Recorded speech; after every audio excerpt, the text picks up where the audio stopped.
nous sommes heureux de vous retrouver pour un nouvel live consacré à l'actualité du FC Metz. Pour nous accompagner durant cette heure, Guillaume. Salut Guillaume. Bonsoir Mounir, bonsoir Tanguy, bonsoir Mathieu, bonsoir à tous. Tanguy, le jeune Padawan. Salut Tanguy. Bonsoir Mounir, bonsoir à tous. Et bien sûr, le Nanti de Lori, Mathieu. Salut Mathieu, ça va? Salut Mounir, ça va, un petit rhume contracté depuis le début de la semaine dernière, mais ça va. On est OP. Salut à toute l'équipe et salut à tout le monde. Eh oui, on n'est plus en avril, je t'ai découvert, mais on aurait pu dire en mai aussi, ne te dégrouve pas d'affil. Hein. n'oublie pas les sunglasses, c'est pour bientôt. Alors, au programme de l'émission, les résultats de la 35e journée, l'équipe type Fan Live, l'analyse de la belle victoire messine sur le terrain de Dijon, les tops et les flops, les news du FC Metz, ce qui s'est passé sur la toile, et bien évidemment, votre rubrique préférée, parole aux supporters. Et on va de suite commencer avec Guillaume. Guillaume, toujours autant de suspense dans la course au titre en maintien. Bien sûr, on va tout de suite voir ce qui s'est passé sur les différents terrains de Ligue 1 ce week-end. Je vous affiche tout de suite les résultats à l'écran. Alors, la rencontre d'ouverture de cette 25e journée c'est soldé par un partage équitable des points entre Marseillais et Strasbourgeois, un but partout dans cette rencontre. Deux matchs ont été joués ensuite samedi, tous les deux importants dans la course au titre. Tout d'abord le PSG, à qui on souhaite bonne chance d'ailleurs pour leur demi-finale retour demain face aux Anglais de Manchester City, se sont imposés 2-1 au Parc des Princes face aux Lensois. Faux pas pour les nordistes dans la course à l'Europe. Le PSG était donc leader du championnat de France jusqu'aux environs de 23h samedi soir, puisque le LOSC de Christophe Galtier s'est aussi imposé à domicile face à Nice 2-0. Enfin, pour débuter les rencontres du dimanche, et pour le plus grand plaisir du public asiatique, un match incroyable, Bordeaux-Rennes, victoire 1-0 des Girondins.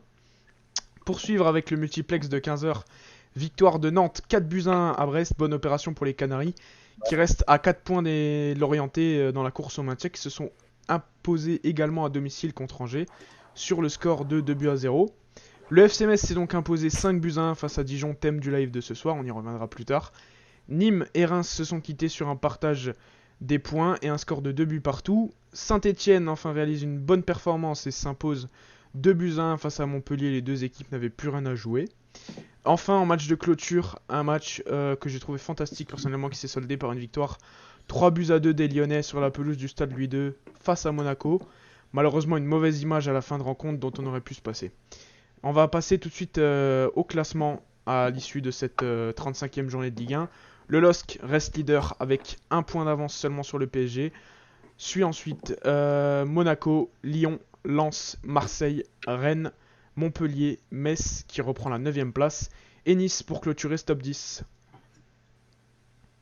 Merci Guillaume, merci à toi. C'est vrai que le match d'hier soir était assez spectaculaire pour les amateurs de foot. Voilà, ça fait plaisir. C'est celui-là qui aurait dû être mis à 13h, je pense, pour l'Asie. Ils auraient pris beaucoup plus de plaisir.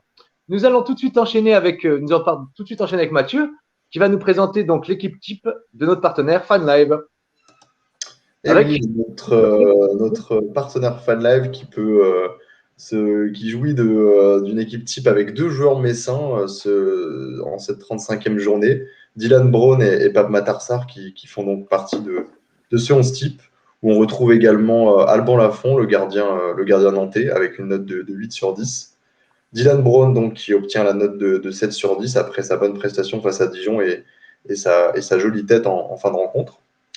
Fonté, le solide rock lillois, qui obtient également la note de 8 sur 10. Marquinhos avec également la note de 8 sur 10 côté parisien, donc pour une défense à 3. Sur les 4 joueurs du milieu de terrain, on retrouve Fabien Lemoine avec une note exceptionnelle de 9 sur 10, le Lorientais qui a été énormissime ce week-end. Sur les côtés, on retrouve deux autres joueurs nantais qui ont aussi été très bons. Ludovic Blas sur le côté droit avec une note de 8 sur 10 et Imran Louza sur le côté gauche avec la même note de 8. Pape Matarsar est donc dans cette équipe avec également une note de 8 sur 10 suite à sa belle prestation face à Dijon et cette belle reprise de volée juste avant la mi-temps. Et enfin, le trio d'attaquants, c'est un trio qui présente très peu de surprises finalement, puisqu'on retrouve Neymar, Memphis Depay et Wissam Ben Yedder qui sont quasiment 3 des 4 meilleurs attaquants de notre championnat et qui obtiennent tous les trois la note de la note de 8 sur 10. Merci Mathieu. On va passer maintenant à l'analyse de la rencontre entre le FC Metz, entre le Dijon et le FC Metz. Je tenais à vous féliciter les gars, hein. Bravo, le 4-3-3. Chapeau, vous aviez vu juste. Bien Tanguy, bien Mathieu. Alors, c'est parti Tanguy pour l'analyse de la rencontre. La première demi-heure nous a fait un peu douter. Ouais, c'est clair, on a eu une première demi-heure assez compliquée, même si on arme la première frappe avec Santon, qui fait une belle frappe dès la première minute, qui aurait pu être cadrée et apporter un beau danger sur les cages dijonnaises. Ils se reprennent rapidement, les Dijonnais, et on voit qu'ils veulent se montrer malgré la place, malgré le fait qu'ils soient déjà descendus. Ils nous pressent haut, ils nous tiennent, et c'est compliqué pour moi dans cette première demi-heure. Et heureusement pour Alexandre Oukidja, les Dijonnais n'ont pas vraiment réussi à apporter du danger sur les cages, n'ont pas réussi à vraiment frapper. Je pense qu'ils font que deux ou trois tirs et qui sont pas très dangereux. Il me semble qu'ils accumulent 0,09 expected goals sur cette période. Donc les expected goals, c'est une statistique qui permet de mesurer en quelque sorte la qualité des tirs, les buts qu'aurait dû encaisser une équipe. Donc 0,09 sur 3 ou 4 tirs, c'est vraiment très faible. Et donc heureusement par la suite, on s'est très bien repris. Et Mathieu, t'as pas eu peur que Lamine Gouen sorte de son match après son énorme raté? Heureusement, il marque quelques minutes plus tard. Moi, j'ai pas eu trop peur pour Lamine Gueye. J'ai eu davantage de frissons pour le petit Papa Yadé parce que lui, il a vraiment très très mal débuté cette rencontre et il a occupé d'un carton jaune mérité assez rapidement et il aurait même dû être sanctionné d'un carton rouge. Quant à Lamine Gueye, moi j'ai trouvé qu'il avait été plutôt à son avantage. Certes, un début de match un peu en deçà, mais à l'image effectivement de la première demi-heure des Grenats qui a été assez laborieuse, comme le disait Tanguy justement à l'instant. Heureusement, on a pu se reprendre par la suite, mais c'est vrai que la physionomie du match fait que le score aurait pu avoir aurait pu avoir une allure assez différente en tout cas. Guillaume, tiens, est-ce que les réseaux sociaux, du moins est-ce que sur les réseaux sociaux, sur notre page Facebook, ils sont tous un peu du même avis que Mathieu et Tanguy? Ouais, on a seulement on a 3 avis sur cette rencontre. On a Claude qui nous dit salut la famille, les Grenats se sont imposés 5-1 face à Dijon, déjà condamné en Ligue 2. Et il demande est-ce que c'est grâce au retour du schéma tactique Grenat en 4-3-3 ou à cause de la faiblesse de l'adversaire. On a Stéphane qui nous dit heureusement pour nous on est resté à 11 et Roméo qui nous dit je trouve que Lamine a plutôt bien joué. Et concernant les autres commentaires, donc Stéphane, Roméo et Johnny qui vous saluent. Johnny d'ailleurs qui ne souhaite pas bonne chance au PSG et qui m'a repris sur ma présentation des résultats de cette 35e journée. Un Marseillais sans doute. On reviendra avec la question par rapport au 4-3-3. Tiens, on la garde pour la question des supporters. Qu'est-ce que vous en pensez? Comme ça, en fin d'émission, on pourra revenir dessus. Tanguy, le dernier quart d'heure de la première période a été beaucoup plus abouti avec 2 buts à la clé. Ouais, ben c'est à partir du moment où on a réussi à se défaire du pressing dijonnais ou que les Dijonnais ont commencé à relâcher un peu le pressing, ça dépend comment on voit les choses. Et tout de suite, on a réussi à plus se projeter vers l'avant, à mieux construire, ça a été beaucoup plus intéressant. Et c'est récompensé assez rapidement par Lamine Gueye qui marque à la 36e, il me semble, même si juste avant, il avait raté une grosse occasion notamment. Et il nous avait un peu énervé sur le coup. Et après, on sent que la défense dijonnaise est assez friable et on arrive à doubler la marque quasiment, il me semble que c'est 5 minutes plus tard, avec Sarr qui inscrit son 3e but de la saison sur un coup franc tiré par Yad. En l'absence de Boulaya, par Gueye. En l'absence de Boulaya, c'est Lamine Gueye qui a pris les coups francs, parce que c'est Boulaya qui tirait tous les coups francs jusqu'ici. Et d'ailleurs, je pense que ça aurait été peut-être aussi intéressant de faire tirer Pape Sarr si on avait eu l'occasion d'avoir un coup franc direct, parce qu'on sait qu'il est vraiment bon sur cet exercice. Tanguy, justement, Mathieu, Yadé a eu chaud. Tu crois que c'est pour ça que Frédéric Antonetti l'a sorti à la pause? Ouais, tout à fait. Ouais. C'est vrai qu'il y a je ne sais pas ce qu'il a eu en début de rencontre. Il était hyper nerveux et il a fait des fautes vraiment très stupides. Et ouais, enfin, on était tous derrière notre écran dimanche après-midi et franchement, on s'est étonné que l'arbitre ne mette pas un deuxième jaune parce que c'était évident qu'il le méritait. Donc il a été très clément parce qu'il avait déjà écopé d'un carton jaune en début de rencontre. Mais effectivement, je suis quasiment certain que si cette faute était intervenue à partir du début de deuxième mi-temps, il aurait décopé directement le second carton jaune et la physionomie du match aurait été très différente certainement par la suite. Mais ce qui est étonnant, je trouve, c'est que après passer cette première demi-heure, Yadé, il est quand même plutôt bien rentré dans son match. Il a réussi deux, trois centres très intéressants, dont un qui amène justement le but de Gay à la 36e. Mais après, oui, c'était quand même cohérent qu'il le fasse sortir à la mi-temps. Nous, derrière nos écrans, on s'est tous dit il faut pas il faut pas qu'il reprenne la partie. Il va avoir un coup de sang, il va pas pouvoir se maîtriser. Et je pense que c'était une bonne idée, même si j'avais trouvé qu'Yadé était monté en puissance au fil de la première mi-temps. Mais juste, tiens, Guillaume, ça dit quoi juste, sur Facebook? On a Ren qui vous salue, Ren Youngman Ah, qui vous Yann. salue toute la team. Stéphane qui nous demande est-ce qu'on sait pourquoi le joueur des Dijon a été expulsé? Alors moi je crois avoir vu que c'était pour des mots déplacés envers l'arbitre, si je me C'est trompe pas. ça. Ouais. Roméo qui nous dit je sais pas si vous avez vu sur Facebook l'état du tibia du Dijonais. Alors moi personnellement je l'ai pas vu, je sais pas si vous l'avez vu les gars.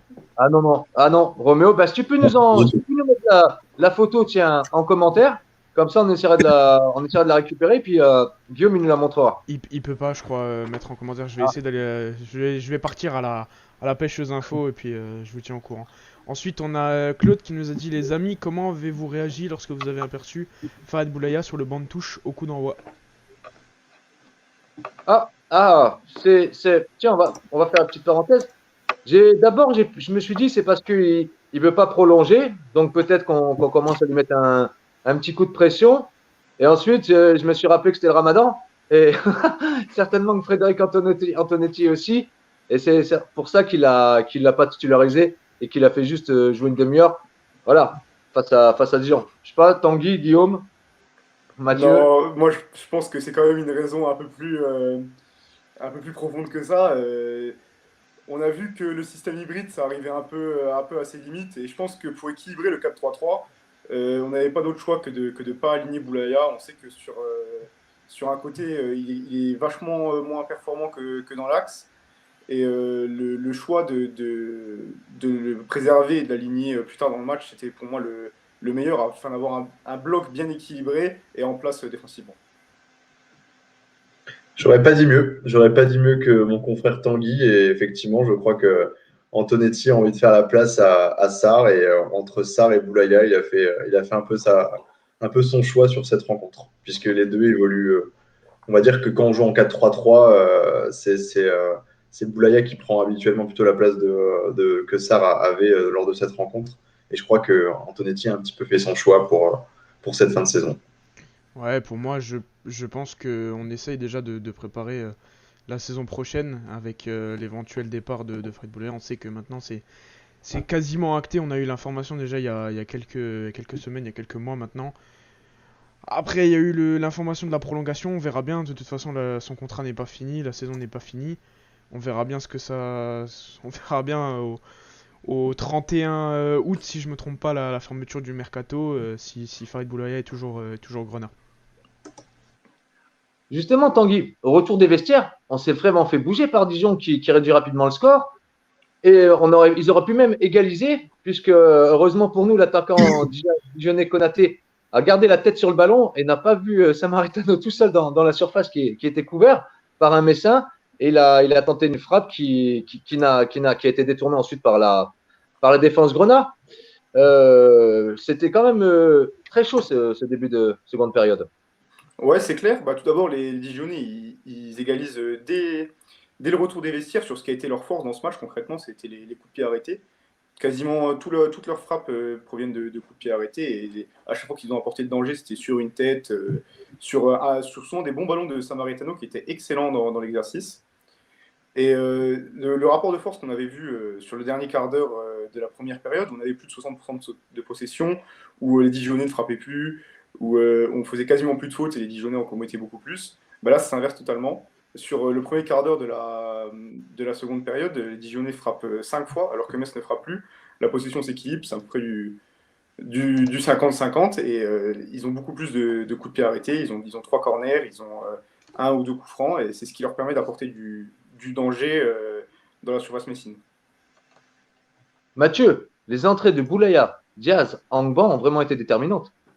Ouais, exactement. Les trois ont énormément apporté dans le collectif messin à différentes façons. Après, il faut aussi rappeler que ce qui est assez surprenant, c'est que effectivement Dijon joue à 10 à la pause et malgré ça, il démarre la deuxième période vraiment tambour battant, ce qui est assez étonnant parce qu'on n'avait vraiment pas pu prédire un tel scénario après ce carton rouge et on aurait pu penser que Metz allait vraiment avoir la main mise dès le début de seconde période, ce qui n'a pas été le cas, mais heureusement, effectivement, Frédéric Antonetti a, a fait des changements qui ont largement porté leurs fruits, puisque Victor Langban est à l'origine du but contre son camp du défenseur dijonnais. Boulaya, il rentre, il fait 2 passes décisives et puis il aère complètement le jeu où on a beaucoup plus d'espace et où aussi lui, il crée des espaces par sa qualité de jeu au pied. Et pour Wagner Diaz, il est à l'origine aussi d'un super rush sur le but aussi, sur le troisième but messin. Pardon, donc effectivement, ça a été une très belle réussite. Tanguy, l'action sur le quatrième but, elle a montré au centre de formation. Hein. Le relais Sarr, Boulaya et Diaz, sincèrement, c'était magnifique. Ah bah c'est clair, moi je me suis régalé. Sarr qui élimine, qui trouve Wagner, et Wagner qui montre enfin sur cette entrée, je trouve, ce pourquoi on l'a recruté. Voilà, il fait son rush qui est impressionnant, où il trouve la bonne solution en allant chercher Angban dans le bon timing, et c'est le plus important presque. Et puis après là, le petit 1-2 avec Boulaya, on sent que ça sent le football, il sent le jeu, c'est la bonne passe à faire. Et après une finition chirurgicale, c'est très bien placé. C'était peut-être pas l'angle le plus évident face à Lacbé, qui est quand même un bon gardien. Et il finit très bien. Il marque son 6e but de la saison, donc c'est maintenant le co-meilleur buteur de l'équipe avec Nian. Ah, mais c'est. Ouais. Guillaume, justement, les fans ont apprécié le quatrième but messin. Alors, bah, tu viens de poser la question, donc on va devoir attendre quelques secondes avant d'avoir des réponses. Je vous ai envoyé la photo sur le groupe. Moi, personnellement, je la diffuserai pas à l'écran parce que ça peut heurter la sensibilité des plus jeunes. S'ils sont là sur le live, d'ailleurs, allez vous coucher, hein, il est l'heure. Non, je vous ai envoyé la photo en privé. Et ouais, donc c'est bien, c'est nous Koulibaly. On avait vu, d'ailleurs, on avait plutôt entendu Frédéric Antonetti qui nous dit je déteste les comédiens. Ben, en voyant la photo, ouais, les comédiens là, ouais, on est pas vraiment sur de la comédie là. Je pense qu'il Ouais, a c'est clair. vraiment dû avoir mal. On voit l'état de son tibia. Ouais, je pense qu'il a vraiment dû avoir mal le défenseur dijonnais. Ça me rappelle un match de 2019 où Boulaya avait posté à peu près la même photo après le match suite à un carton jaune d'un joueur dijonnais, je crois. Et il avait aussi les mêmes marques dans, dans le tibia. De toute façon, Frédéric Antonetti nous a encore gratifié de belles phrases. Hein. À un moment donné, vous avez entendu quand il dit à Pape Matarsar, même ma grand-mère, elle court plus vite. Ah, mais on le kiffe, cet entraîneur. Franchement, il est excellent, comme ses conférences de presse. Donc, cette année, le Covid, ça a ramené une bonne chose. C'est qu'on voilà, on a pu apprécier de nombreux entraîneurs et découvrir un peu plus et aussi leurs répliques. Après, avec le retour du public, et tant mieux, on n'aura plus droit à ça, mais c'est vraiment intéressant de pouvoir vivre ça durant quelques matchs. Mathieu, encore une fois, gros match de Fabien Santonze et de Dylan Brown. Ouais, exactement. Ouais. Dylan Brown, qui était apparu un petit peu en difficulté ces dernières semaines et qui là revient vraiment en très bonne forme, à l'instar de la charnière centrale messine, avec notamment aussi John Boy qui a été très bon dimanche dernier. Et c'est très important pour l'équilibre de l'équipe, forcément. Et j'aimerais effectivement revenir sur le match de Fabien Santonze parce que On l'avait plus vu aussi performant depuis un moment. Il a vraiment été hyper actif sur son côté. Il a été omniprésent et je trouve que le côté droit messin a été vraiment impressionnant lors de cette rencontre. Que ce soit lui sur l'aspect défensif ou encore Lamine Gueye sur le plan offensif, ça a été vraiment une très belle doublette sur le côté droit. Et j'en veux pour preuve les statistiques de Santon qui sont vraiment assez énormes, avec notamment 4 interceptions, 6 tacles, 3 dégagements, un tir bloqué. Enfin, il y a vraiment. Il a gagné 12 duels sur 16 de mémoire aussi. 3 centres tous réussis. Et un tir qui aurait pu faire mouche. Ce qui veut dire qu'il a vraiment été vraiment très, très au-dessus du lot lors de cette rencontre. Tanguy, niveau stats, ces deux-là doivent tout exploser. Non, mais Mathieu me vole mon travail, quoi. Je suis outré. Voilà, c'est pour ça qu'on rigole, Mathieu. En plus, c'est les stats que j'ai mis, c'est les stats que j'ai mis dans l'après-match, là. Avec les statistiques. Oh, Mathieu, en plus, si t'avais lu le déroulé, c'était marqué. Tanguy, niveau stats.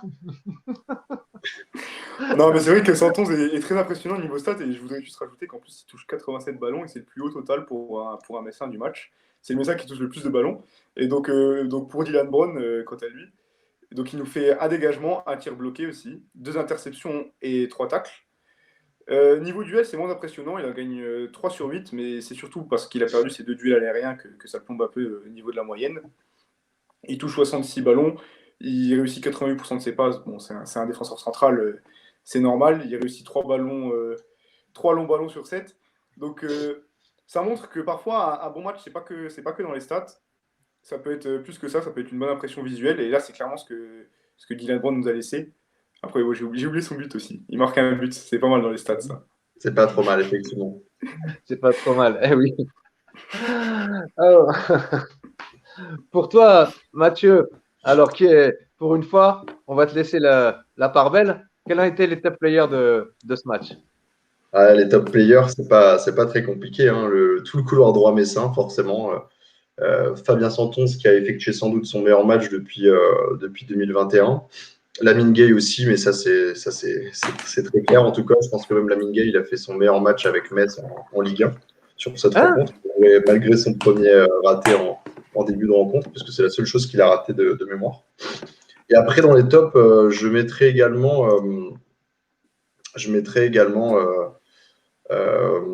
Sarr, forcément, parce que tout ce qu'il fait, c'est propre, c'est juste. Effectivement, qu'il joue face au PSG ou face à Dijon, il a toujours la même intensité, la même détermination, et il est très très important dans le cœur du jeu messin.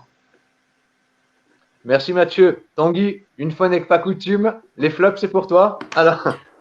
Bon, dans une victoire 5-1, c'est compliqué de désigner des vrais flops, mais si je devais vraiment en donner un, ce serait Thierry Ambros, je pense. Il a eu quand même toute une mi-temps de temps de jeu, ce qu'il n'avait pas eu depuis longtemps. Il était sorti du groupe contre le PSG. On pensait ne plus le revoir de la saison. Et peut-être plus jamais sous maillot de Metz si le club parvient à lui trouver un point de chute cet été. Et sur cette mi-temps qu'il a disputée, il n'a vraiment pas été convaincant. Je trouve qu'il a été vraiment en difficulté techniquement. Sur 22 ballons touchés, il en perd 13. C'est beaucoup trop. On le voit sur des centres, il gâche des belles occasions parce qu'il rate complètement son contrôle. Et il en a eu pourtant des occasions, des bons ballons en profondeur. Je pense à une passe de Santon, ce qu'il lui fait, où il se retrouve un peu excentré, mais il aurait pu apporter du vrai danger sur le but dijonnais. Et en second flop, c'est compliqué d'en désigner un second. On sait que Yann il sort à la mi-temps, mais parce qu'il était un peu trop nerveux, il n'a pas vraiment été mauvais, il fait une passe D quand même. Et puis après, Endoram et Nian ont été encore un peu trop discrets, mais ils reviennent de blessure, donc on ne peut pas vraiment leur en vouloir, je pense. On peut pas en vouloir, mais bon, je trouve que Niané, c'est quand même très décevant, même si effectivement il revient de blessure. Mais par rapport à Endoram, je trouve qu'il est vraiment pas du tout dans le rythme d'une rencontre de Ligue 1, et c'est quand même un petit peu limite, je trouve, en sachant que c'est quand même un joueur clé pour notre équipe. Donc moi, je l'aurais mis dans les flops, si ça tenait qu'à moi. Sur Facebook, on a aussi les tops et les flops, l'équipe. Stéphane qui me dit flop, Ambrose. Johnny qui rajoute comme d'habitude, pour changer. Il nous dit ensuite, Stéphane, Endoram, plutôt bonne reprise. Johnny qui nous dit, dans les tops, le coaching et flop Ambrose comme d'habitude. Roméo qui nous dit, dans les tops, 111 et Sarr. Dans les flops, Yad et Ambrose. Et Stéphane enfin qui finit dans les tops, il rajoute Kevin Endoram, Papsar et le coach, et dans les flops, Ambrose et Nian. Roméo qui vient de mettre aussi un instant, Ambrose il arrive à se démarquer, fait des appels, il a des bons ballons, et dès qu'il l'a dans les pieds, c'est gâché. D'accord, ah ouais. C'est exactement ça. C'est ça, ouais. C'est ça. Eh bien, c'est vrai que j'allais rajouter, Stéphane m'a précédé. Bonsoir Stéphane, bonsoir. J'aurais mis aussi Frédéric Antonetti, parce que quand il fait entrer Boulaya, voilà, ça enchaîne de suite avec 2 passes décisives. Donc, son coaching a quand même été plus que payant. Ouais, ce que j'ai trouvé super intéressant sur ce match, c'est que déjà, dès l'entrée de jeu, il a su se remettre en question sur son système qui marchait plus depuis plusieurs matchs, la défense à 5. Et surtout, quand Dijon revient en seconde mi-temps, malgré qu'il soit à 10 contre 11, il fait rentrer Boulaya et il fait rentrer. C'est pas Angouan qui rentre en même temps que Boulaya, c'est Wagner. Et C'est il Diaz, change de ouais. système. Il revient donc à un 4-3-3 un peu hybride avec Boulaya qui joue en 10 et qui joue pas vraiment sur un côté. Et c'est ce qui a donné un nouveau souffle à l'équipe et ce qui nous a fait repartir de l'avant et marquer 3 nouveaux buts. Et donc ça a été vraiment intéressant comme coaching. Maintenant, je pense que ce sont aussi les circonstances qui font qu'on joue en 4-3-3. Tanguy et moi, dans l'avant-match, on souhaitait le retour à ce système-là parce qu'il offre quand même plus de garanties, je pense, sur toutes les zones de jeu. Maintenant, je crois que Frédéric Antonetti l'a plutôt privilégié parce qu'on a notamment le retour de Endoram au milieu de terrain, qu'on a beaucoup de milieux de terrain qui sont disponibles pour jouer, Boulaya, Sarr, ce qui fait que en l'absence de Kouyaté aussi, c'était peut-être plus facile de revenir à ce système-là et aussi compte tenu de l'adversaire. Donc je ne crois pas que c'était forcément un choix tactique, c'était plus par défaut, à mon avis, qu'il est revenu à ce système. Et à mon avis, avec le retour de Kouyaté, il y a de grandes chances qu'on rebascule vers une défense à 5. Le plus important, c'est qu'enfin le FC Metz est revenu à la victoire et surtout que le club Grenat ait assuré son maintien. Voilà, là, c'est vraiment officiel. On ne peut plus descendre. On va sortir le champagne la semaine prochaine. Allez. Voilà. Pour la dernière mission, voilà. Dernière mission, on vous le dit, les gars, 30e journée, on sera tous en costard, beau gosse. Et une petite coupette de champagne. Et on fêtera ce maintien et cette excellente saison avec vous. On espère que le club passera la barre des 50 points. Merci pour votre analyse, la team. On va maintenant passer rapidement à l'actualité du FC Metz, qui nous laissera un peu plus de temps pour échanger après avec les supporters, puisque la semaine dernière, vous avez remarqué qu'on a passé quasiment une demi-heure avec la rubrique des supporters. Alors, soir, l'actualité, sincèrement, on est lundi. Voilà, hormis que les Messins ont effectué leur traditionnel décrassage du lundi, rien à signaler. De Farid Boulaya, qui est dans l'équipe type Panini. Tiens, j'ai appris qu'il y avait l'équipe type Panini. Je savais pas. Tu peux nous la trouver, Guillaume. C'est excellent. Voilà, il y a aussi l'équipe type Panini. Donc, Farid Boulaya est à l'honneur. Et puis, on l'a vu en début d'émission, 2 Messins dans le fan live. Ça, c'est intéressant parce que ce sont les fans qui décident qui fait partie du 11 de la journée. On va certainement avoir plusieurs grenats pareil, dans le 11 type Ligue 1, qui est édité en général le mardi par la LFP. Donc, on regardera ça, puis on vous proposera de voter. Et voilà pour l'essentiel de l'actualité. C'est pas passé grand-chose. Demain, les grenats seront au repos. Et mercredi, ils reprendront l'entraînement avec 2 séances au programme. Et dimanche, n'oubliez pas, donc la réception de Nîmes à 15h au stade Saint-Symphorien. Voilà pour l'actualité du FC. Ouais. Alors, je voulais juste rajouter que Farid Boulaya a partagé un truc tout à l'heure sur son Twitter qui est assez intéressant.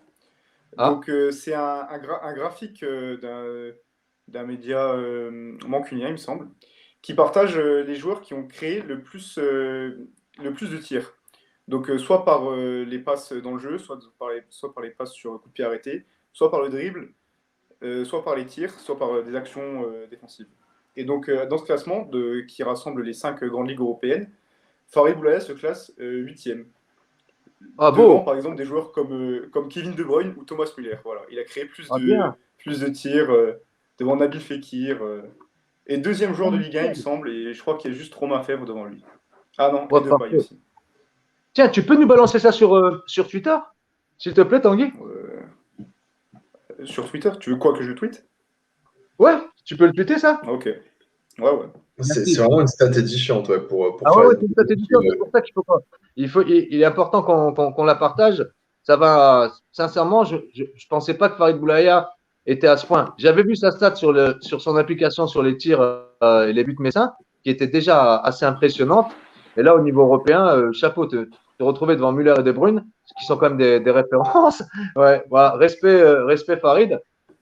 Je vais maintenant laisser le micro à Guillaume, car le week-end a été chaud sur la toile. Alors Guillaume, c'est parti. Voilà, je vais vous annoncer, je vais vous présenter tout de suite l'équipe type Panini. Tu voulais que je l'affiche, Mounir. On y retrouve Ouais. en messin seulement Dylan Brown, comme tu l'as dit tout à l'heure. Et sinon, une équipe assez similaire à celle de FanLive. Je crois même que c'est la même à un ou deux joueurs près. On y retrouve Lafont au poste de gardien de but, Gabriel Silva, le latéral gauche stéphanois, Zeki Celik, le latéral droit lillois, Bron et Marquinhos pour la charnière centrale, Blas, Lemoine et Louza au milieu de terrain, et devant Depay, Yilmaz et Neymar. Donc ouais, c'est quasiment la même que celle de FanLive. Les tweets, j'en ai sélectionné 3, avec ce premier qui nous vient du compte FCMS Fan. Il y a 10 ans, le FCMS proposait l'opération maintien à l'occasion du match FCMS Le Havre qui se déroulait le mardi 10 mai avec des places à 2 euros dans tout le stade. Et je me souviens très bien, oui. Ouais. Vous y étiez ce jour-là? Ouais. Ah, Je je l'étais, pense que effectivement, ouais. j'étais un peu jeune pour y aller. Euh, mais ouais, c'était une opération voilà, à 2 euros qu'on ne retrouvera plus de sitôt, je pense, avec, Opération à 2 balles. avec le prix des places aujourd'hui dans les stades modernes, surtout avec le nouveau stade. Un tweet du compte de la Ligue 1, le compte Twitter officiel de la Ligue 1, qui nous présente le classement des passeurs avec Farid Boulaya qui remonte dans ce classement avec ses 2 passes décisives, qui remonte 6ème dans ce classement, à une seule passe décisive de Zinedine Ferhat qui ferme ce top 3 avec devant lui Memphis Depay et Andy Delors tous les deux à 10 passes décisives. Et Tim Grenat qui nous relaye l'information du journaliste France Bleu Lorraine Thomas Jean-Georges. Des scouts, Thomas qui? je le savais ça. Des scouts de Chelsea, de Manchester United et de Lyon auraient été présents cet après-midi.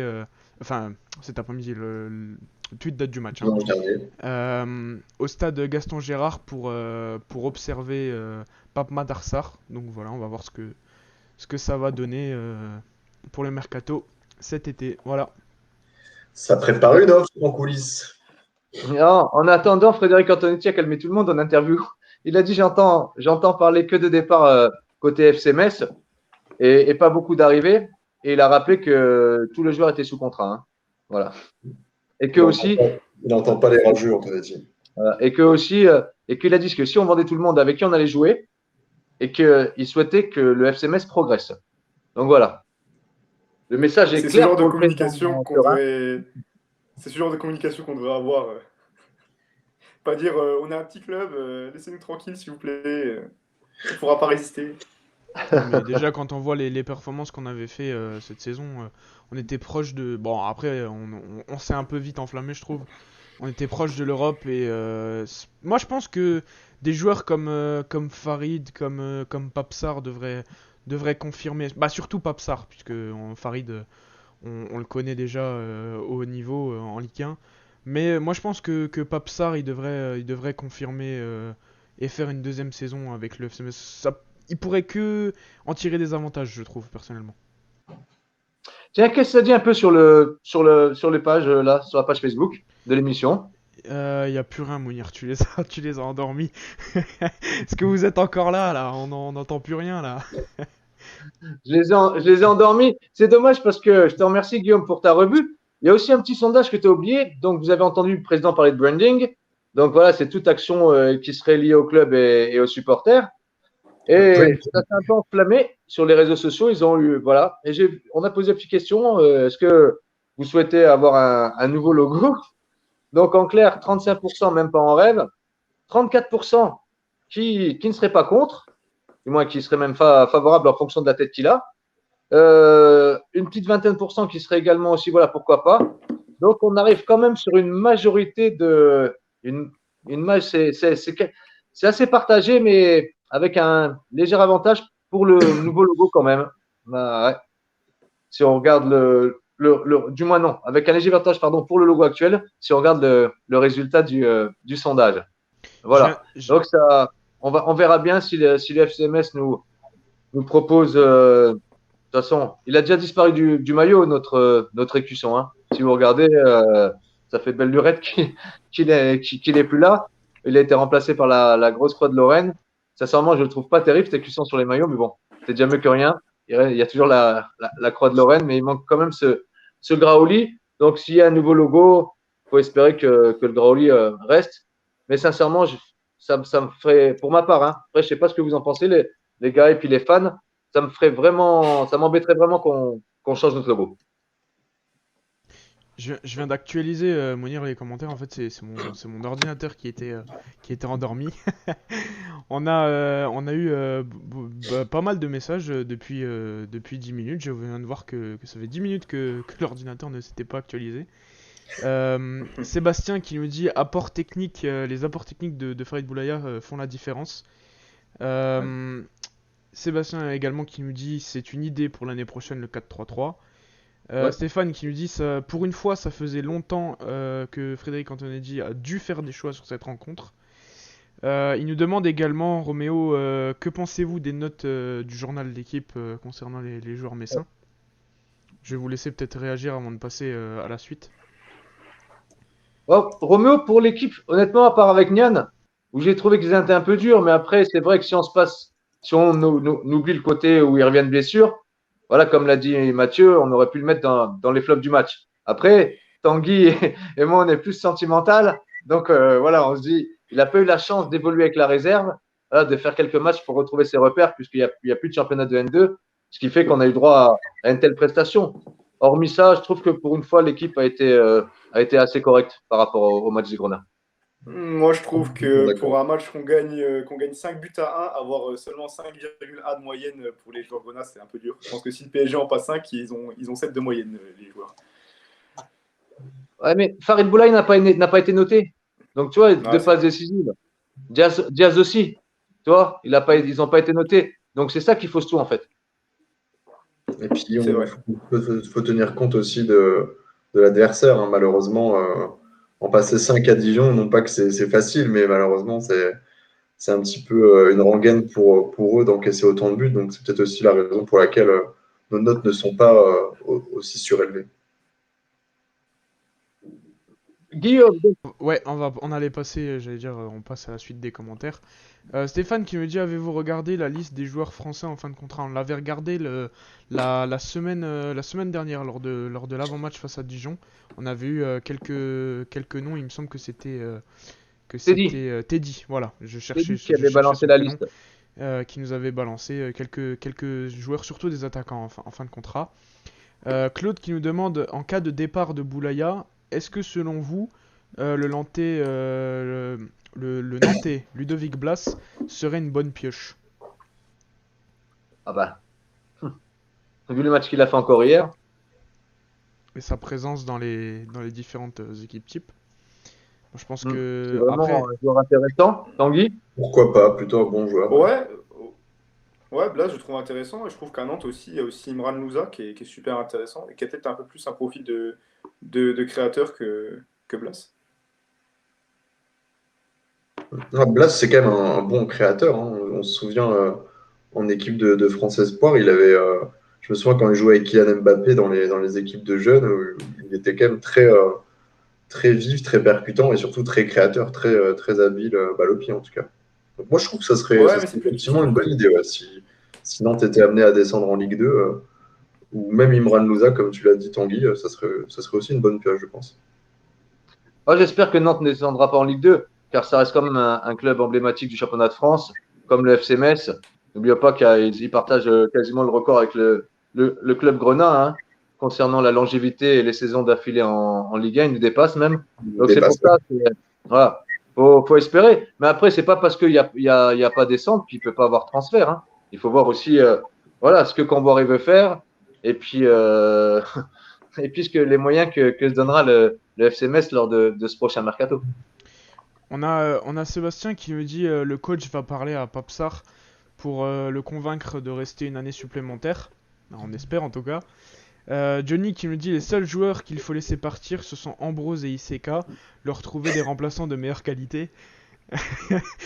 Mathieu, c'est vrai C'était si facile la vie. on s'acharne, ouais, il doit pas avoir une vie facile quand même, hein, Thierry Ambrose, de se faire moquer comme ça tous les jours. Ça, c'est clair. Claude qui nous dit il faut aucun changement sur le maillot, c'est indéniable, ça fait partie de l'histoire du club malheureusement comme vous l'avez dit tout à l'heure. On a déjà plus que la Croix de Lorraine, donc ça ou autre chose, je pense que de toute façon les équipementiers aujourd'hui, ils s'en foutent un peu de l'identité des clubs et c'est plus pour faire de l'argent que pour respecter les clubs. Et Roméo qui nous dit 111 mérite mieux que 6 dans l'équipe, ça repareille.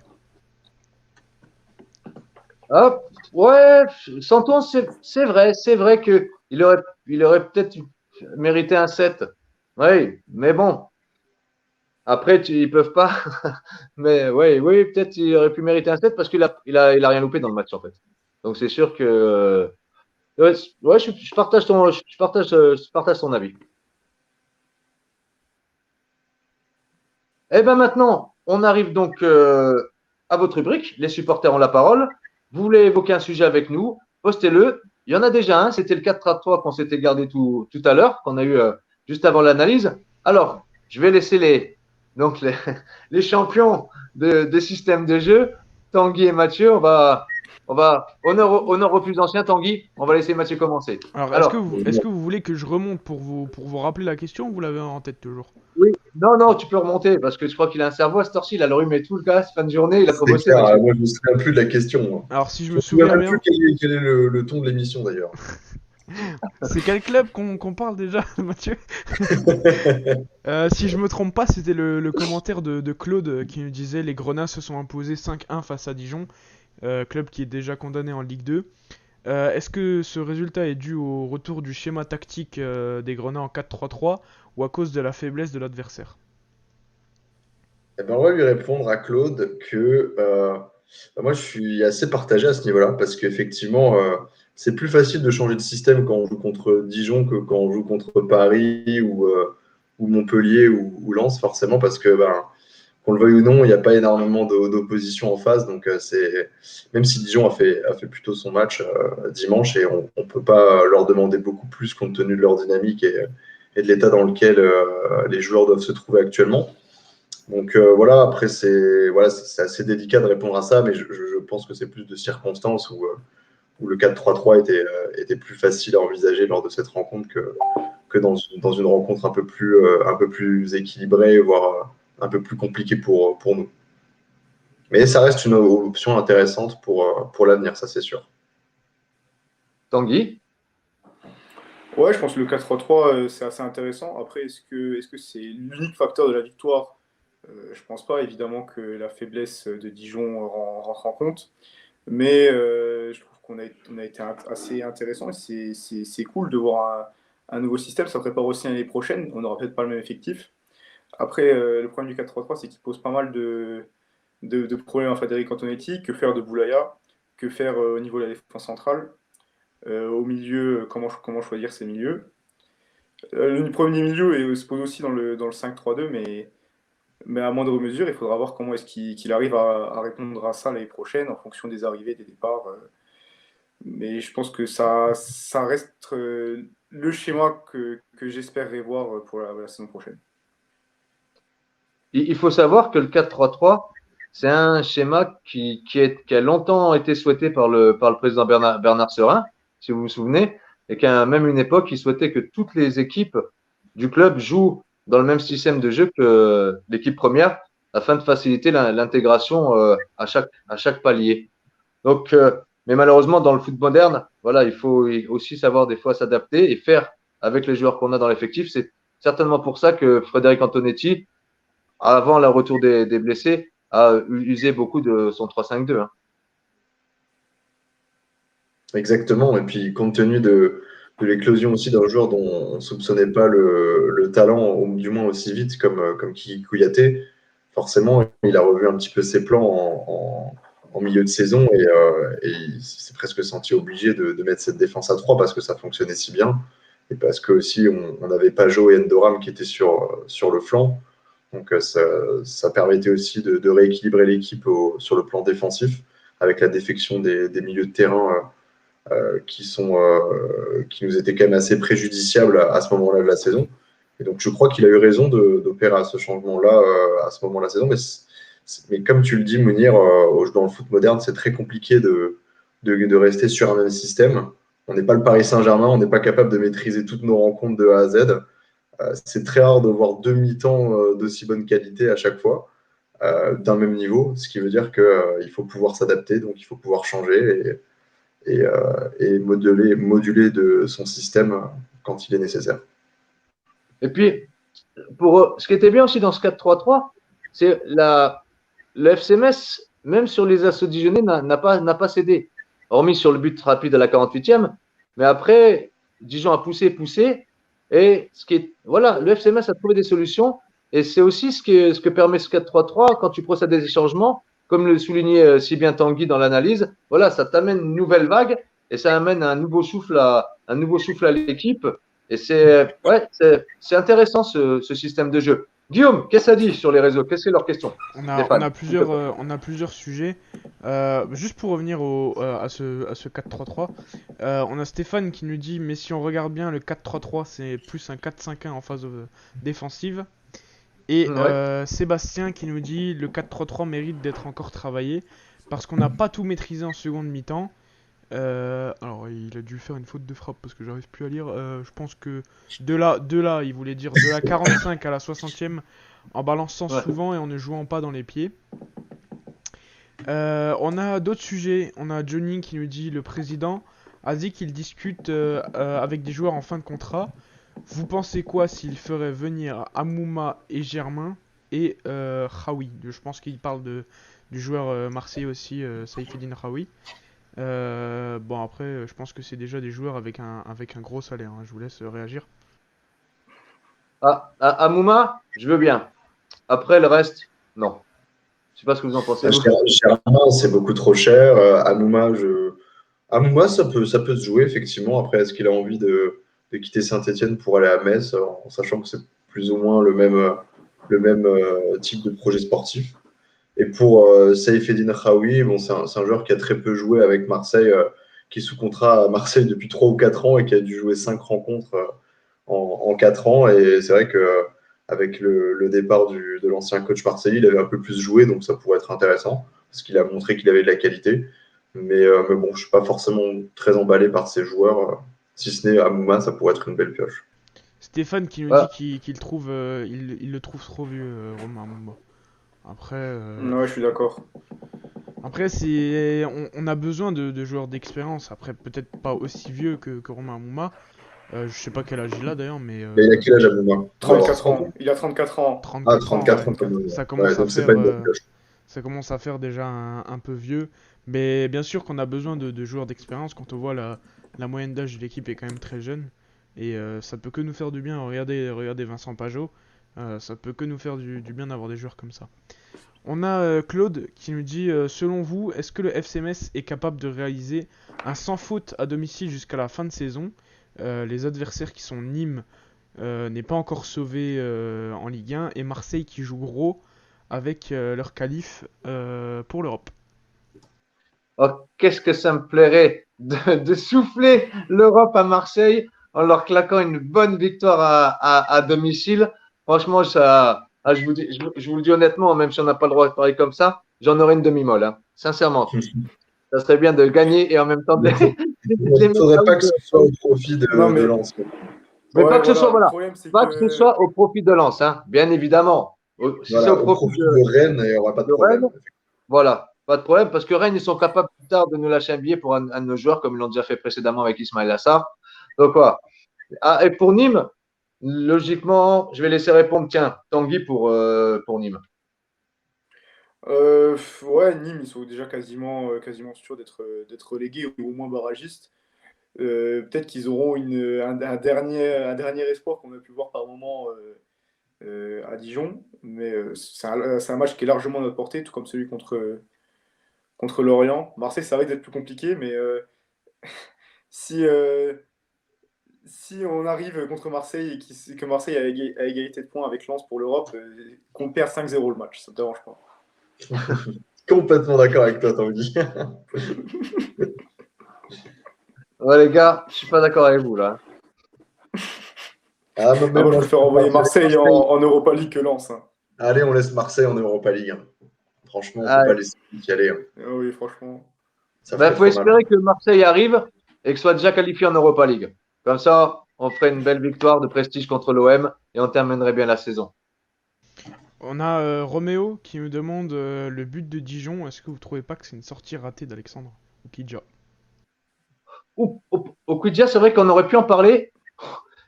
Voilà, ouais, il m'a quand même fait flipper. Je sais pas ce que vous en pensez, Tanguy Mathieu, mais sur certaines de ses sorties, ouais, c'était chaud, hein.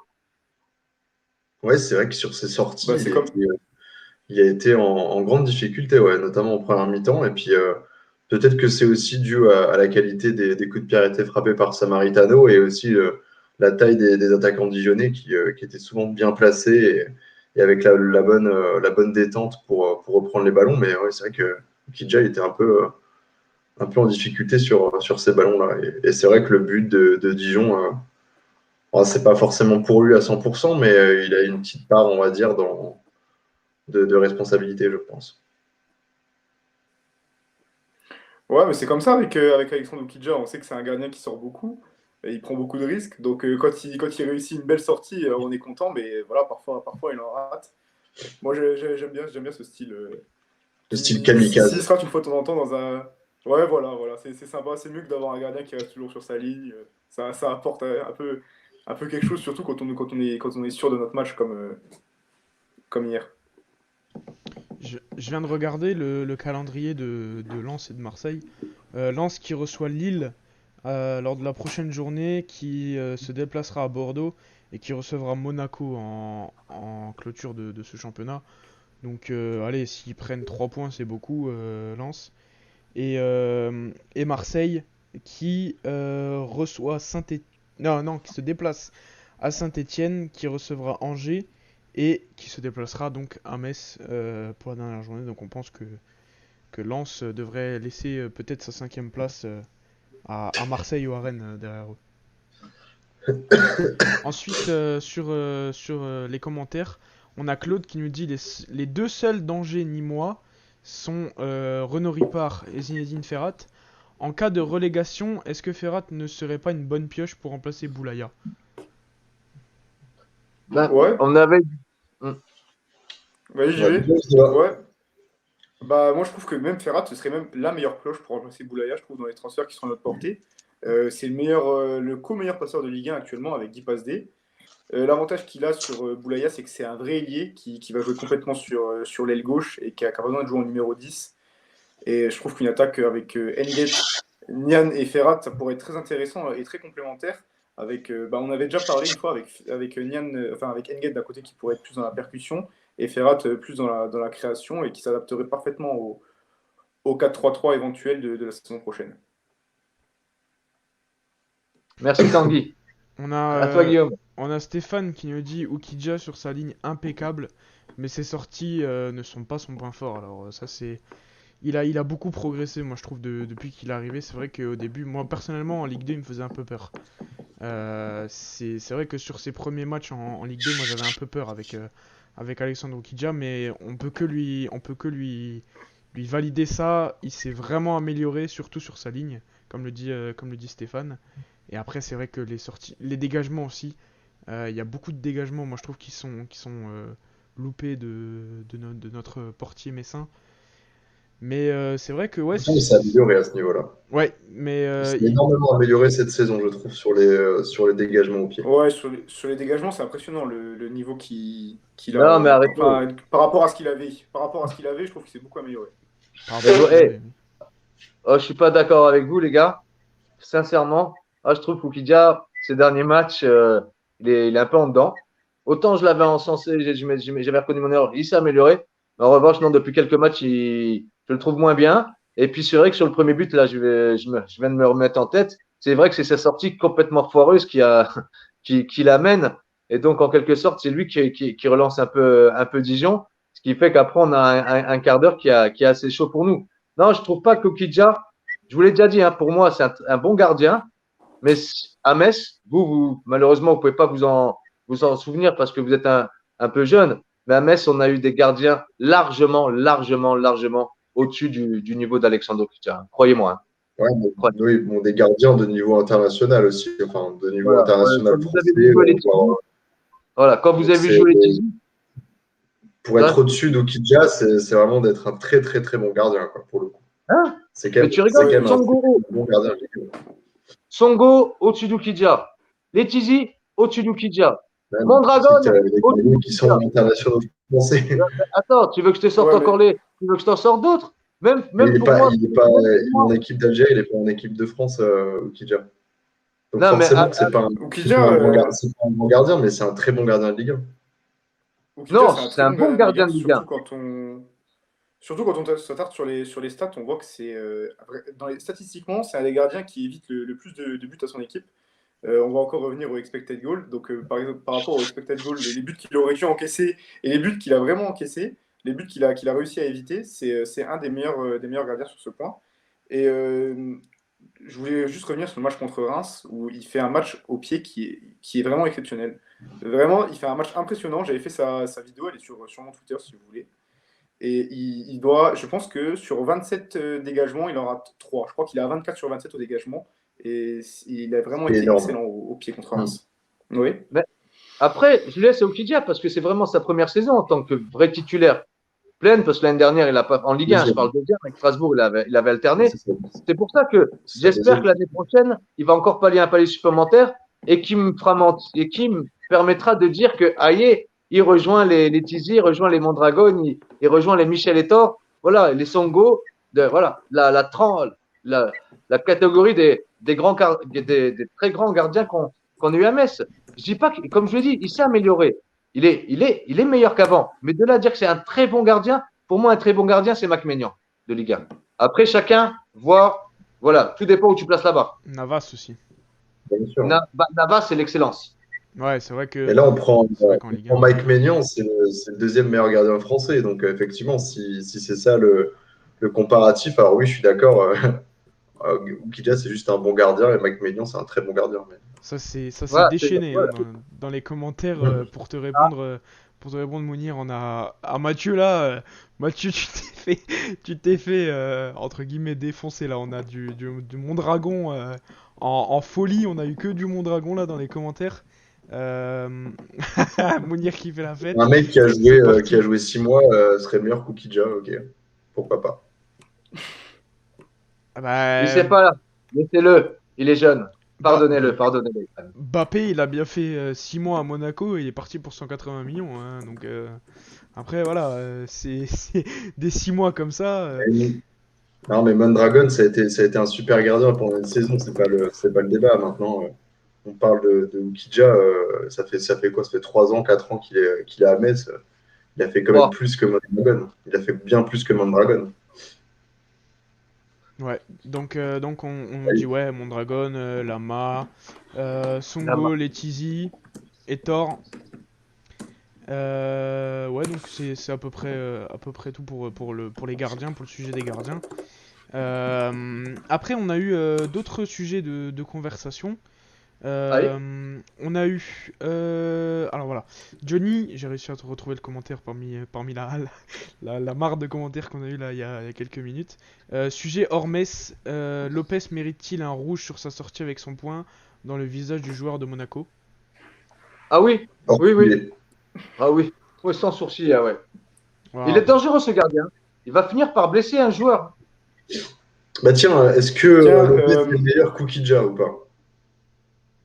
Alors là, j'ai une petite statistique justement, j'ai cherché un peu sur Twitter. Et donc au 11 janvier 2021, Alexandre Oukidja avait le 8e meilleur pourcentage d'arrêt des 5 grands championnats au niveau des gardiens. Les seuls gardiens devant lui, c'est Oblak, Navas, Lloris, Courtois, Nick Pope et Neto, le remplaçant de Barcelone, qui joue pas tellement que ça. Et il était 8e, voilà. Donc c'est le 8e meilleur Je me gardien. souviens de cette stat parce que je l'avais mis dans les news. Donc lui, je m'en souviens parfaitement. Voilà, c'est encore une fois, comme je vous dis, ces derniers matchs, il est un peu en dedans. Vous avez pas voilà, on va pas s'éterniser sur Okudja, on va plutôt répondre à. Je te laisse, Mathieu, répondre à la question de est-ce que pour toi, Lopez méritait le rouge sur sa sortie au point? C'est pas le débat. Mais C'est pas on le- parle de foot, donc on parle de foot, donc on s'en fout, là, c'est la parole aux supporters. Bah, bien sûr qu'il méritait. Il a quoi? Il a écopé d'un carton jaune sur l'action. Les pénaltys. Bah, pour moi, et d'un penalty, bah, pour moi, c'est mérité. C'est mérité. Après, on connaît la règle de la double peine, ayant été arbitre, je peux en témoigner. Les arbitres essayent au maximum d'éviter la double peine, donc à savoir carton rouge, penalty. La sanction la plus fréquente lorsque les arbitres doivent juger un penalty, c'est carton jaune et penalty en même temps. Après, c'est vrai que s'il y a vraiment des gros attentats, je pourrais pas me prononcer sur celui de Lopez parce que j'ai pas pu voir cette action. Mais s'il y a vraiment Il met le poing comme ça et puis il frôle un peu le joueur de lui. Donc il y a une faute, mais ça mérite pas. Il le touche franchement. Mais il le touche franchement, il lui met une droite. Boum.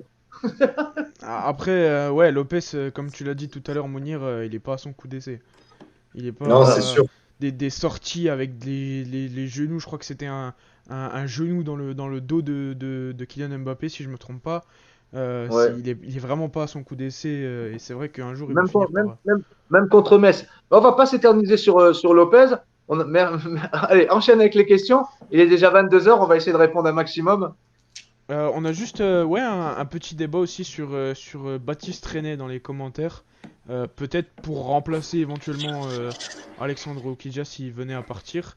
Et on a Claude qui nous dit c'est un très bon gardien dans ses sorties sur sa ligne.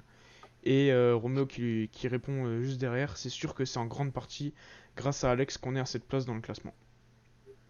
Ah, alors là, non, comparer quand même remplacer Okidja par René, non, faut pas abuser. Là, Ouais, les gars, faut ce serait un pas downgrade. abuser. Voilà. Faut pas, non. Tanguy, Non, René, c'est pas un mauvais gardien pour un 20e de Ligue 1, mais c'est tout. voilà.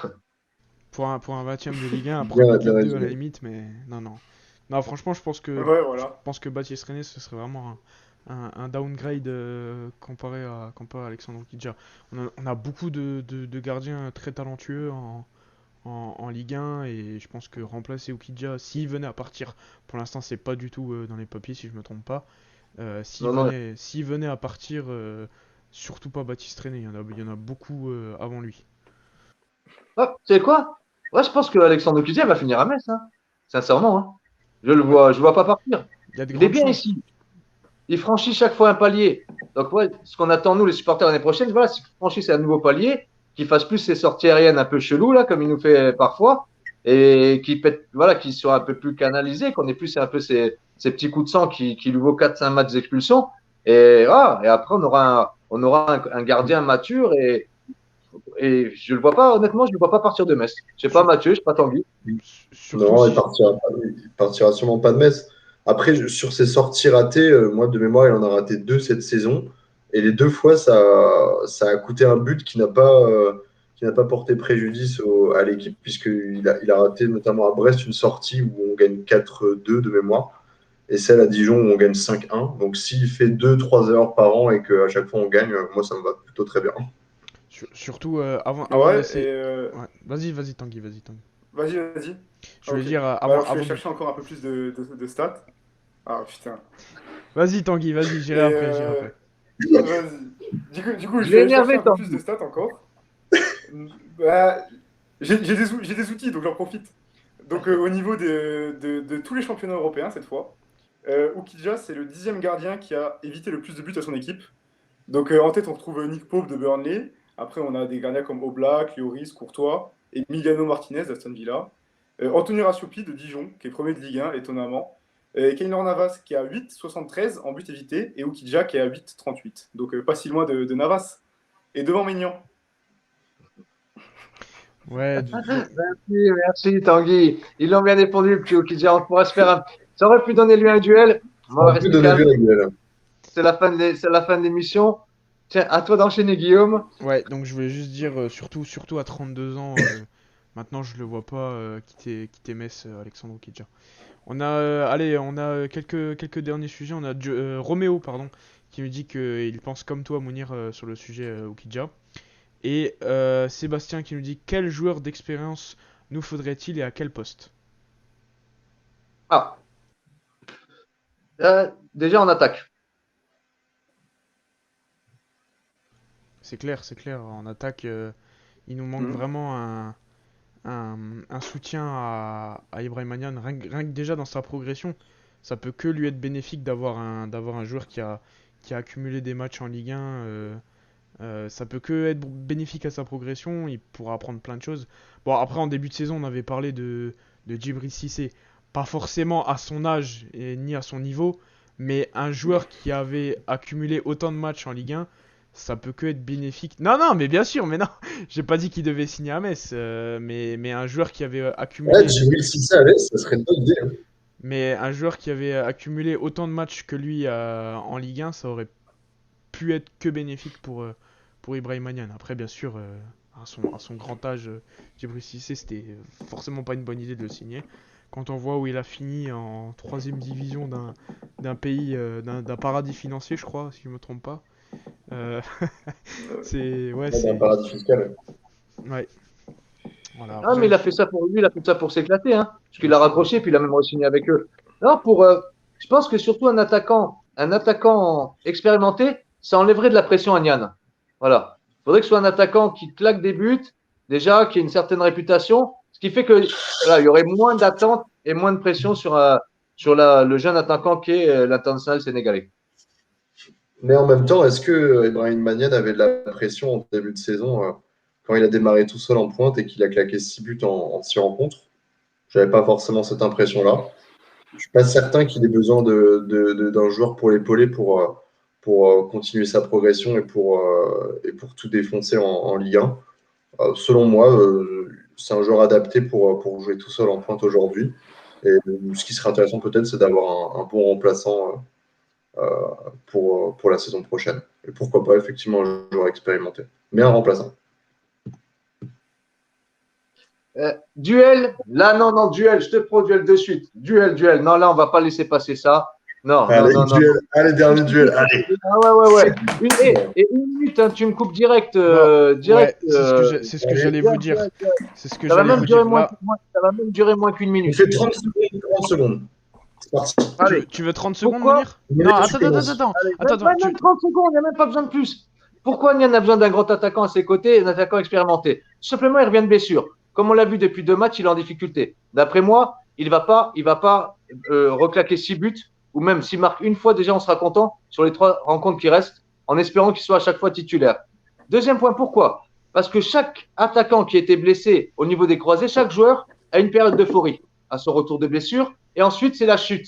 Tu peux regarder un peu, tu te balades sur l'équipe TV, tu discutes avec tu regardes Govou, Djibril Cissé, Louis Saha, tous ont le même discours. On a cette période d'euphorie qui dure quelques semaines. Fini. Et ensuite, c'est le trou. Voilà pourquoi Ibrahim Magnan doit avoir un attaque expérimenté, parce qu'il peut craindre d'avoir ce trou et il peut craindre d'avoir trop de pression. Et en cas où le FC Metz arrive à moins marquer et arrive à se procréer moins d'occasions. Voilà. Bon, allez, t'as 45 secondes, Mathieu. Il a bien débordé, là, Mounir. C'est parti quand tu veux. Le duel qui est gagné d'avance, puisque finalement tu es en partie d'accord avec moi, Mounir, qu'il faut un joueur pour l'accompagner, mais un remplaçant. Pourquoi? Parce qu'Ibrahim Nian, c'est Ibou, c'est un joueur, c'est Ibra, c'est même Nian the GOAT sur les réseaux sociaux. Pourquoi? Parce que devant les buts, c'est un monstre. Dès qu'il a une occasion, il marque. Et pour moi, il n'y a pas besoin d'avoir un joueur à ses côtés. La pression, il se la met tout seul pour lui, pour ses propres statistiques, parce que c'est un joueur qui a énormément qui sait qu'il a énormément de potentiel, qui a une grande confiance en lui. Et pour moi, il a besoin de personne pour tout défoncer en Ligue 1. Et pour moi, il faut le laisser seul en pointe. l'accompagner peut-être avec des ailiers sur des côtés, des joueurs capables de lui donner des bons centres, des bons ballons. C'est Mais fini, derrière, Mathieu. le travail, c'est C'est lui qui fini, va c'est faire. fini, c'est fini, Mathieu, c'est fini. Fini, J'avais Mathieu, terminé. fini. J'avais Bon, terminé. les fans, voilà, allez-y, balancez si vous êtes d'accord avec Mathieu, avec Mounir. On attend les résultats. On continue, enchaîne Guillaume. Allez, on va prendre, je pense, un dernier sujet. Hein, ça fait, on a déjà une heure passée de live. Stéphane qui nous soumet une idée. Avez-vous pensé à faire un live en public au PMU du stade pour finir la saison s'il n'y a plus de couvre-feu? Putain, la bonne idée, Franchement, quoi. ouais, on y a pensé. Honnêtement, on veut faire un truc en extérieur avant la fin. On verra avec le Pour Covid. Metz-Marseille. Ouais, c'était en projet, Stéphane. Encore une fois, voilà. Merci. Ouais. Et on vous annonce même qu'on essaye, on réfléchit. Mais ça va être chaud. Ça va dépendre comment vont se passer la saison prochaine au niveau du Covid et au niveau du stade, puisqu'on est tous abonnés. Et puis on habite tous pas loin. Pour ma part, j'habite au centre-ville de Metz. Donc, on réfléchit à vous interviewer à la sortie du stade. Voilà. Il y a là, on est en train de voir pour du matériel et des petits studios des petites caméras qui sont intéressantes qu'on peut faire qu'on peut servir du portable comme caméra. Et puis il y a des petits cercles de lumière, des rings là qui sont intéressants avec des trépieds. Et puis voilà pour l'extérieur. Ouais, c'est une idée qu'on cogite, Stéphane. Et déjà, on va voir si on peut faire l'émission. Mais sinon, on aimerait bien, ouais, vous interviewer en sortie de stade pour avoir la réaction à chaud des supporters. On a bien celle des joueurs, donc celle des supporters, ça serait également quelque chose d'intéressant à développer. Donc, on est en train de travailler à tout ça. On vous réserve encore quelques surprises pour la saison prochaine. Quelques très belles surprises même, je dirais, Mounir. Mounir, Ouais. victoire écrasante. 4 votes à 0 pour toi. Merci les gars. Oh, Merci, il a merci, quitté. merci. Il a quitté. Il est parti. Allez, la danse de la victoire, Mathieu. Oh, le rage Vous le quitte. voyez aussi pour moi, il est parti. Hein, je le vois plus à l'écran. Non, non, oui, non, il a quitté, hein, même sur le live. Vous l'avez tué, merci. Il reviendra. Merci Mathieu. Là, il est dépité, il est parti. Ah, on en a fini avec les sujets. Il est 22h15, on a un petit peu débordé. En tout cas, l'émission arrive à son terme. On vous remercie sincèrement d'avoir passé cette heure avec nous. Je savais bien qu'il n'était pas parti.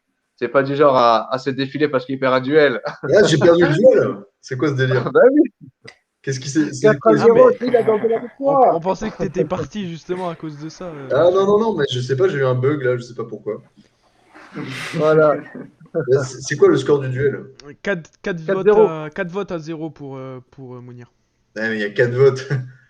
Ah bah 4 La votes, dernière les fois, 4 on a fait sont pour 250 Mounir. votes et j'avais gagné. Les 4 sont pour Mounir, hein, en tout cas. Appelle 3-4 potes à toi, Mathieu. T'as Mais encore non, mais quelques secondes pour appeler Je tes potes. je laisse notre ami Tanguy publier le sondage sur les réseaux sociaux. Et en Je vais moins de sur 100 Twitter. votes, on ne publie pas.